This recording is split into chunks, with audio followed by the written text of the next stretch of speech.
untuk waktunya. Sekarang saya akan menjelaskan mengenai detail produknya ya. Produk ini adalah proteksi rawat inap klaim sesuai tagihan dari Manulife Indonesia. Namanya adalah Mi Ultimate Healthcare Plan Jet. Saya singkat Mi UHC Jet.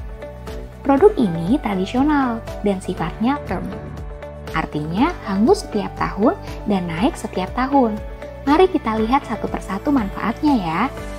Area yang di-cover adalah Indonesia dan Malaysia dengan kamar double bed dan limit tahunannya untuk sakit biasa adalah 2 miliar per tahun dan sifatnya refill setiap tahun. Dan ada booster untuk 10 penyakit berat sebesar 6 miliar. Produk ini bisa ditambah dengan rider. Ada rider gigi, rawat jalan, dan juga melahirkan. Penggunaan kartu secara cashless bisa dilakukan di Indonesia dan Malaysia. Dan khusus penggunaan kartu di Malaysia, tolong hubungi saya ya untuk mendapatkan surat jaminan agar penggunaan kartu menjadi lebih nyaman. Sekarang kita belajar tentang masa tunggunya. Yang pertama, masa tunggu 30 hari berlaku untuk seluruh penyakit. Yang kedua, masa tunggu 90 hari khusus untuk kanker. Jadi, kalau terdiagnosa kanker dalam 90 hari, maka kanker ini akan kami exclude. Tidak akan di-cover selamanya.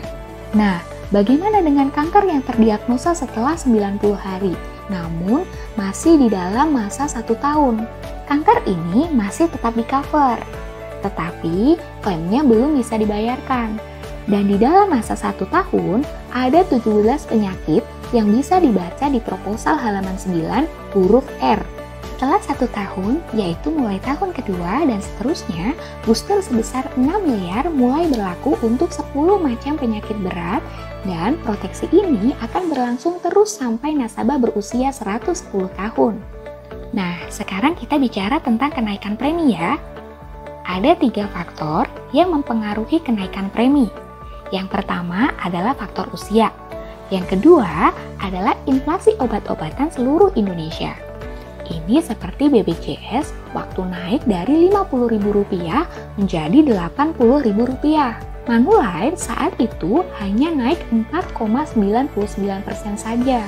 Jadi percayalah, kenaikan premi pasti diperhitungkan dengan baik dan tetap kompetitif di pasar. Kemudian, faktor yang ketiga adalah rasio klaim perusahaan. Ini adalah klaim seluruh nasabah atas produk ini.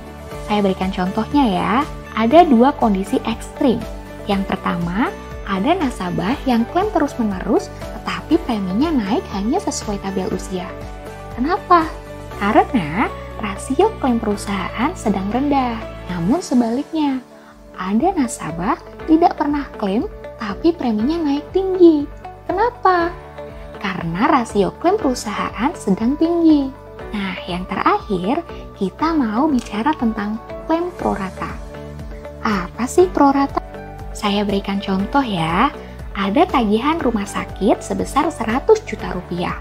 Kamar double bednya seharga 800.000 per malam. Namun kita tidak mau ambil kamar double bed. Kita mau ambil di single bed seharga 1 juta rupiah per malam. Dan alasannya karena kamarnya penuh. Bapak Ibu, sekalipun karena alasan penuh, ini dikatakan tidak sesuai dengan plan yang dibeli. Maka bagaimana dengan pembayaran klaimnya? Begini cara hitungnya, 800.000 dibagi 1 juta dikalikan 100 juta. Maka 80 juta rupiah dibayar oleh Manulife dan sisanya sebesar 20 juta dibayar oleh nasabah. Kalau kita tidak ingin diperlakukan prorata, maka naiklah ke plan Emerald. Nah, sekarang berapa sih besarnya premi Mi UHC Jet? Sebentar lagi, saya akan kirimkan ilustrasi sesuai kebutuhan Bapak Ibu. Dan untuk pengajuannya, mudah saja kok. Bapak Ibu, siapkan KTP, NPWP, dan kartu keluarga.